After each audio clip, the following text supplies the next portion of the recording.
Hello everyone, welcome back to another video. If you're new to this channel, my name is Farhan and I help accounting students like you ace your exams.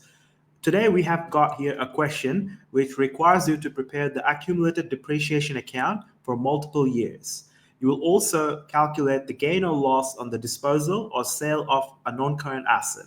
You can see the question on the left hand side of your screen, and on the right hand side we have all the workings which I'll go through step by step. What I need you to do now is focus and follow through for an excellent understanding, because this is a very important topic for your exam. So with that being said, let's begin. ABC Limited bought two office equipment by check for $16,000 each on 1 August 2014. So based on the first line, we understand that this business bought two assets and paid $32,000 altogether, because the question explicitly mentions $16,000 each. So which means two assets will be $16,000 multiplied by 2, which is $32,000. And these assets were purchased on 1 August 2014. On 12 April 2017, one of the office equipment was sold for $30,000 cash. A new replacement machine costing $20,000 was purchased on the same date, which is 12th of April 2017, from Lee Motors on credit. So you can see that I have highlighted the dates in both the first paragraphs, okay, because these are important when you answer the question. A full year's depreciation at 15% per annum using the reducing balance method is provided in the year of purchase, and no depreciation is provided in the year of sale. The financial year of the business ends on 30 June. The requirement of the first part of the question is to prepare the accumulated depreciation account for the 3 years ending 30 June 2015, 30 June 2016, and 30 June 2017. All right, now I need your attention on the whiteboard that you have on the right.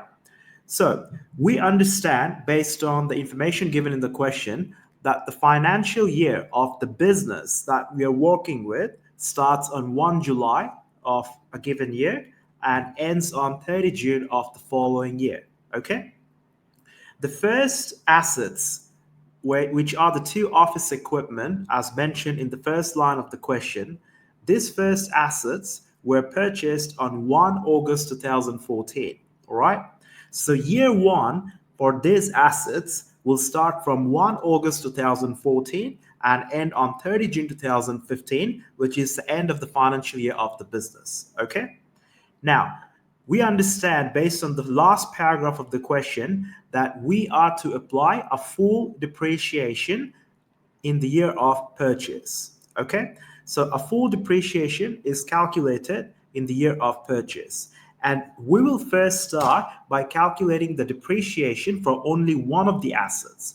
The reason is we want to simplify our calculations, because we know both of these assets were purchased on the same date. They also had the same cost of $16,000, and they are also depreciated using the same rate of 15% and the same method of the reducing balance. Okay? So we will just simplify our calculations and only calculate the depreciation for one of these assets for now. Okay? So full depreciation is calculated by multiplying the given percentage with the original cost. Okay, so the given percentage is 15%, as mentioned in the last paragraph of the question, and the original cost for one of these assets is $16,000. Okay, so that gives us a full depreciation of $2,400 in the year of purchase, and that's valid for one asset. Now, I always recommend you to calculate the net book value at the end of the financial year when you're using the reducing balance method and working with calculations that involve depreciation. So the net book value at 30 June 2015, or the net book value at any given point in time, can simply be calculated as the difference, I apologize for that, can simply be calculated as the difference between the cost and the accumulated depreciation. Okay? The accumulated depreciation is also known as the total depreciation that we have so far since the year of purchase. Because we are in the first year of the purchase for this asset, the only accumulated depreciation will logically be the depreciation expense which we have calculated. So the cost is $16,000 and the depreciation which we have calculated for the first year is $2,400, which gives us a net book value of $13,600 at 30 June 2015 for one of these assets. Okay. Now, we understand that we are working with two assets with same cost, same purchase date, same depreciation rate, and same depreciation method. So if you want to find the total depreciation expense or the accumulated depreciation for both of these assets combined at the end of the first year, it's simply the depreciation which we have derived for one of these assets, which is $2,400, multiplied by 2, and that is $4,800. Okay, so this amount of $4,800 is what will be our starting point when we prepare the ledger account for accumulated depreciation. But for now, I need you to remember this number, and I'm pretty sure you're doing workings or taking notes at the same time. So we'll come back to this, okay? All right, now we want to move to the second year. The second year, as we understand, will start on 1 July 2015, which is when the financial year of the business starts, and ends on 30 June 2016, which is when the financial year of the business ends. And in the second year, both of this office equipment, which we bought in 2014, are still being used for the entire 12 months, okay? Now, using the reducing balance method, when you want to calculate depreciation for your assets from second year onwards, you need to apply the given rate with the net book value, okay? So that is the main purpose of me asking you to find the net book value at the end of every year when using the reducing balance method. So depreciation is calculated by multiplying the percentage with the net book value. The given percentage is 15. The net book value is 13,600 for one of the assets. Again, we are simplifying our calculations for one of the assets at the moment, which gives us a depreciation of $2,040, and that's again valid for one asset only. All right. Now, as usual, I recommend you to find the net book value at the end of the financial year on 30 June 2016 using the reducing balance method. We understand that the net book value at any given point in time is simply the difference between the cost and accumulated depreciation. But logically speaking, if you already know the net book value at the end of year one, which have already accounted for the depreciation in that particular year, now that you want to find the net book value at the end of year two, you can simply take the net book value you have got at the end of year one, which was 13,600, and then subtract the relevant depreciation expense, which we have derived in this year, and that is $2,040, okay? So that gives us a net book value at the end of the financial year on 30 June 2016 of $11,560, okay? Now, again, both these numbers were valid for one asset, but we know we have got two assets with similar characteristics. So what we're going to do, if I want to find the total depreciation expense, which I will be transferring to my accumulated depreciation account in year two for both these assets combined, it's simply the depreciation for one of these assets, which I have derived in year two, that is $2,040 multiplied by 2, because we have got two assets, and that gives us $4,080. So this is the number that we look forward to reporting in the accumulated depreciation ledger account when we are preparing it. So make sure to have this in your notes, and I believe you're working on this question with me at the same time. All right, so now that we have got the first 2 years sorted, let's look into the last financial year that we've got. So year 3 would start on 1 July 2016 and end on 30 June 2017. And in this third year, we have multiple events that have occurred. Starting with the asset which we have sold on 12 April 2017. We understand, based on the requirements of the question, that no depreciation is applied in the year of sale. So the asset which we had sold will have no depreciation in the year of sale that we need to calculate, okay? Now, initially, we purchased two assets, and out of those two assets, one has already been sold on the 12th of April 2017, right? Which means one old asset is still remaining, okay? And that old asset which still remains and has been used for the entire financial year will now be depreciated using the usual method by applying 15% on the net book value of 11,560, which we calculated at the end of year 2. I believe you remember that. So that gives us a depreciation of $1,734 for this one old asset that is still remaining. Okay? All right. Now, we also know that on 12th of April 2017, we purchased a new asset from Lee Motors on credit. And that new asset, as the question clearly mentions in the second paragraph and the last line of the second paragraph, the cost was $20,000. We know, based on the company's policy, that we are to apply a full depreciation in the year of purchase. So for this new asset, which we bought on 12 April 2017, we apply a full depreciation in the year of purchase, which is to simply multiply the given percentage of 15 with the original cost of 20,000, and that gives us a full depreciation of $3,000 for this new asset. Okay? Now, we want to find the total depreciation expense for this third financial year, starting 1 July 2016 and ending 30 June 2017. And the total amount which we will be transferring to the accumulated depreciation account. Okay? Now, we know that it's $3,000 which we have derived for the new asset, plus an additional $1,734 which we have calculated for the old asset that still remained. Okay? So these are the only two numbers to add, and that gives us a total depreciation expense of $4,734, which we will be reporting and transferring to the accumulated depreciation account. Okay? All right. Now, I need you to look into the left-hand side where we have the original question. I believe you are pretty familiar with the details of the question. I strongly suggest you take a screenshot, or if you need help with downloading questions like this, make sure to let me know and I'll paste the link in the description from our next videos. Okay? Now, so here I have prepared the accumulated depreciation ledger account, as you can see on the left-hand side. Okay? All right. So what we're going to do is we will input all the information that we have got from 2015 30 June all the way until the end of 2017 30 June. Okay. Now, I will scroll back up first, and remember I told you to remember all the numbers. So let's see what's going on. So in year one, the total accumulated depreciation for two assets was $4,800, right? $4,800, $2,400 for one of the asset multiplied by 2. So $4,800. Just hold that thought, yeah?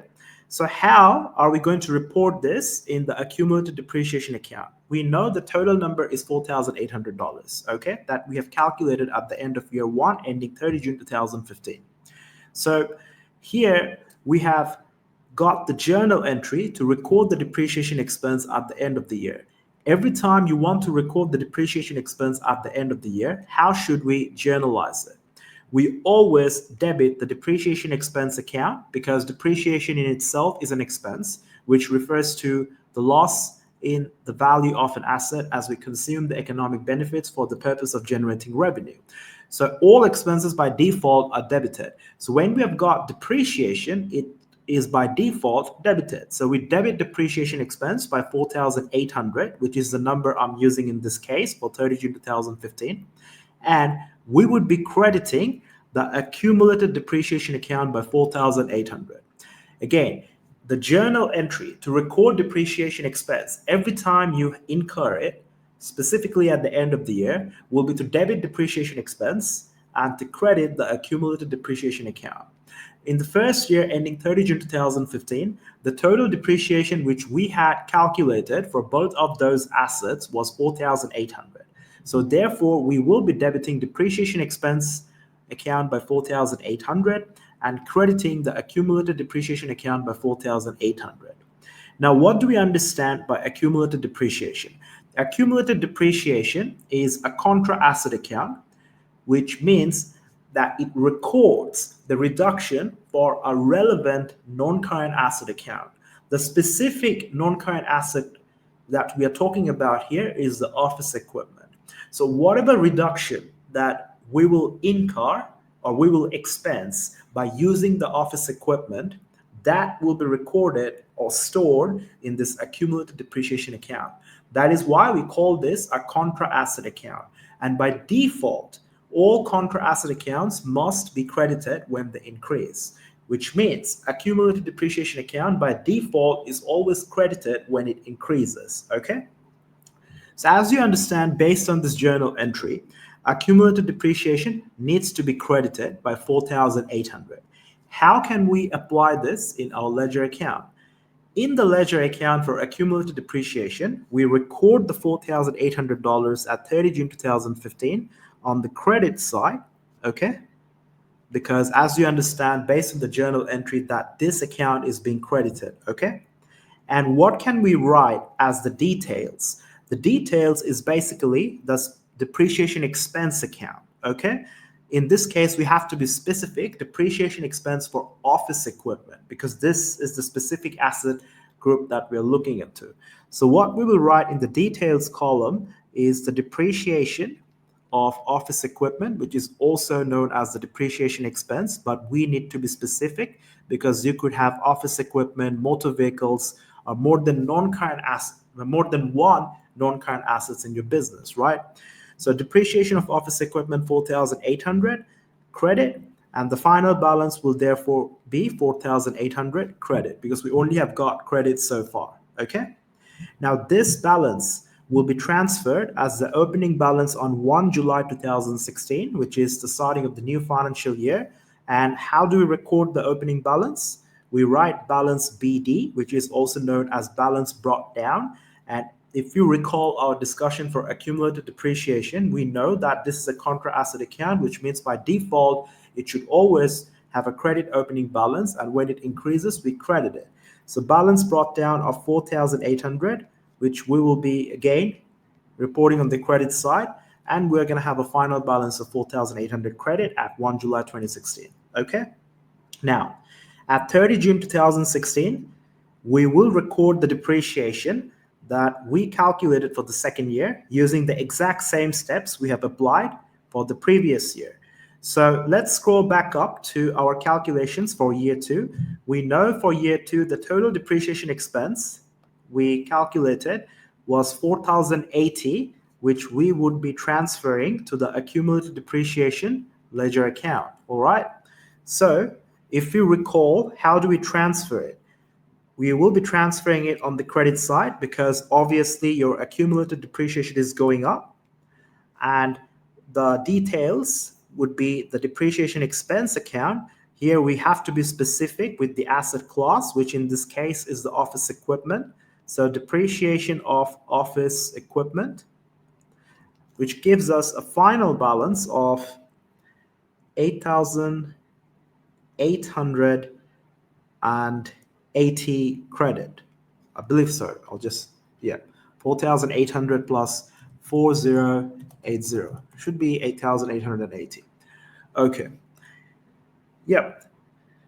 So this 8,880 credit that we have got at the end of 30 June 2016 will now become the opening balance on 1 July 2017, the beginning of the new financial year.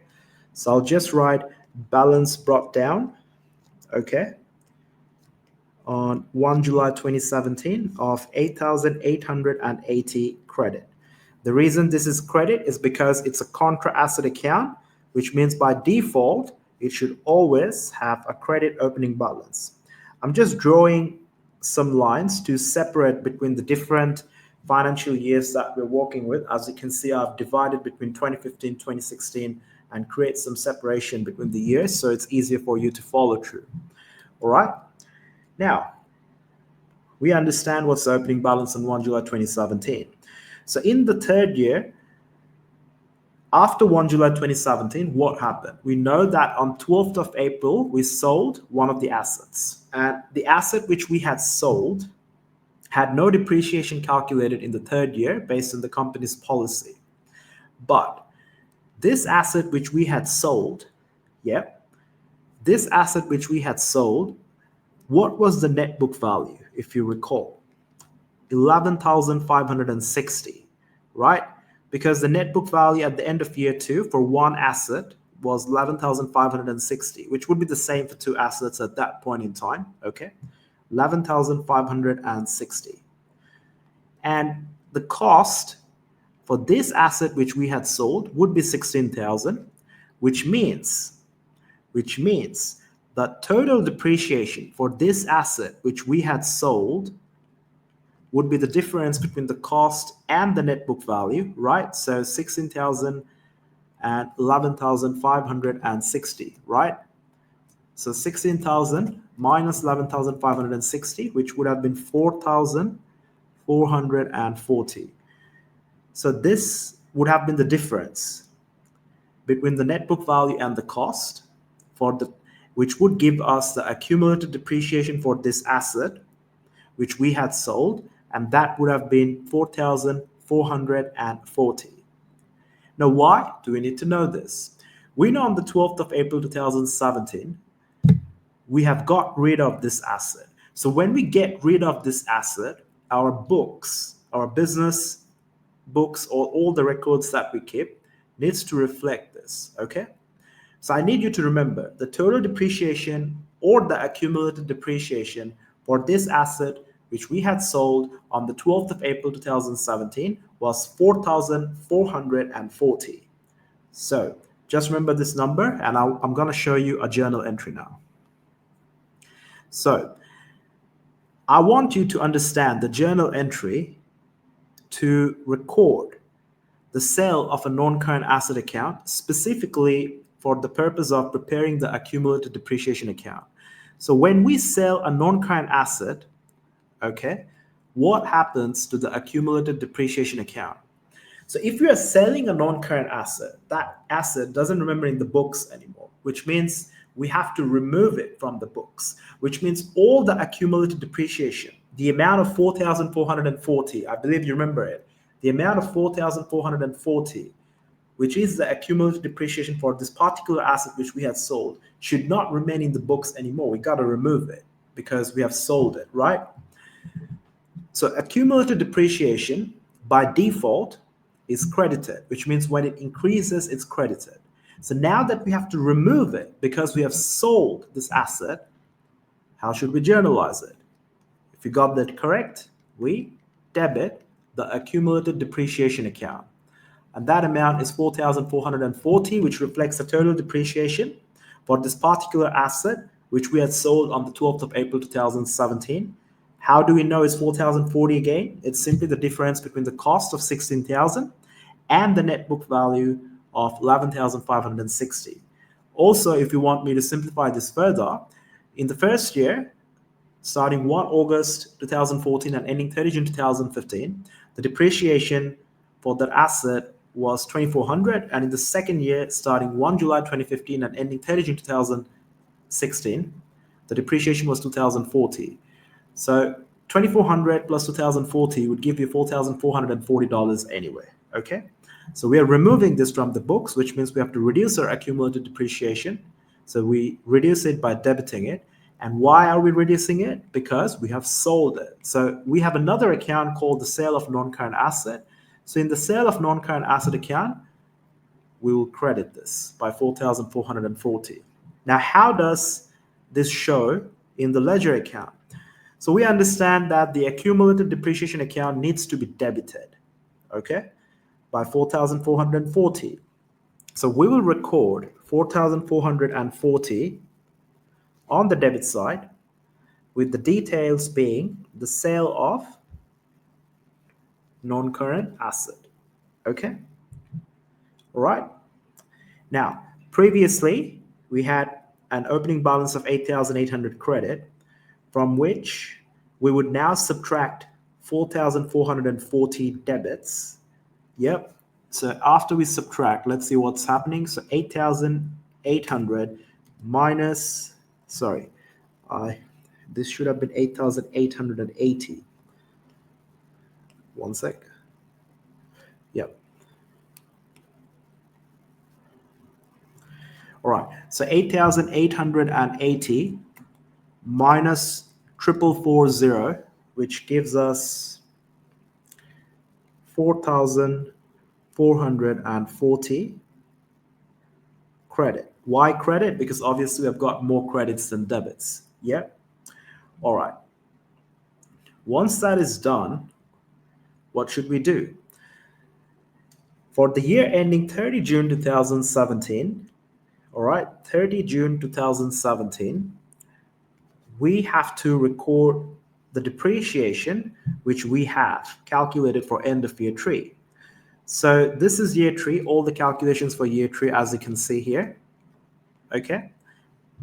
And for year 3, the total depreciation expense which we will transfer to the accumulated depreciation account was 3,000 for the asset which we had purchased and 1,734 for one of the old assets which we had still left out. So that gives us 4,734 as the amount that we will show at 30 June 2017 within the accumulated depreciation account. And based on the journal entry of recording the depreciation at the end of the year, we already know what to do. So we will show this amount of 4,734 on the credit side because it's obviously increasing our accumulated depreciation, with the details being the depreciation of office equipment. So I'm just going to write that in short. I hope you understand. So depreciation of office equipment. So now we have got more credits of 4,734, which gets added to 4440 credit because both of them are credits, so it makes sense to add them.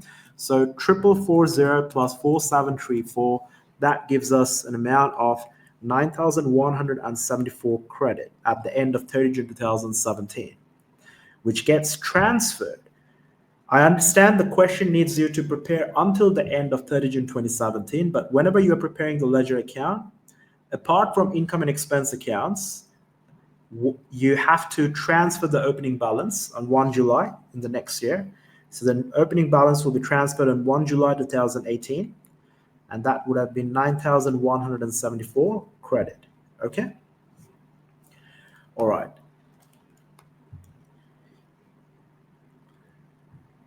I'll just pause for a moment so you understand what's going on and take the relevant notes. And then we will work with the calculation of the profit or loss on the sale of the non-current asset. Okay. All right. So if you're ready, now we can start with the next part of the question. So the second part of the question needs you to calculate the profit or loss on the sale of the asset. All right. Now, we will be repeating some calculations, not entirely, but I believe you remember. So the asset which we had sold had a net book value of 11,560 and a cost of 16,000 and a total accumulated depreciation of 4440. So you remember all these numbers. Now the net book value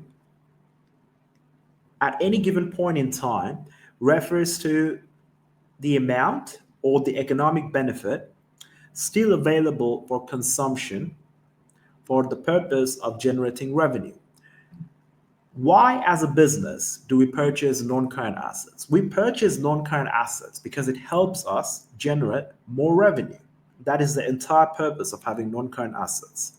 So this $11,560 in net book value represents the unconsumed economic benefits right before disposal or the sale. How much did we sell this asset for on 12th of April 2017, which is also known as the disposal proceeds? So the disposal proceeds, or the amount which we have received by selling this asset, was $13,000, which the question clearly mentions here. You will see me circling it now, $13,000. Okay. Now, we ended up selling it for more than what it was worth. It is pretty evident here, right? 11,560 was the value left for consumption, and we ended up selling it at a profit by selling it for more at $13,000. So we ended up selling it for more than what we had remaining in terms of consumption for economic benefits. That means we have made a profit or on sale of the asset, or profit on disposal, or gain on disposal, whatever you want to say, which is simply the difference between 13,000 and 11,560. So how much would that be? So I'm just gonna calculate it. 13,000 and $11,560. That's $1,440. So this is the profit which we have made by selling this asset. And the reason we have made a profit is because the net book value was $11,560 and we ended up selling it for more at $13,000. Okay. All right. So just wait for 5 seconds for you to take the notes. All right. That's all for today's lesson. If you found value in this content, make sure to like this video and subscribe to this channel and share this with your friends. And if you want me to help you prepare for your exams at the end of the year, make sure to check the link in the description, which allows you to book a free Zoom call. You must bring your parents so we can discuss your requirements to help you prepare and work on your strength, and also make sure you've got no weaknesses to help you ace your exams at the end of the year. So I'll see you in the next video.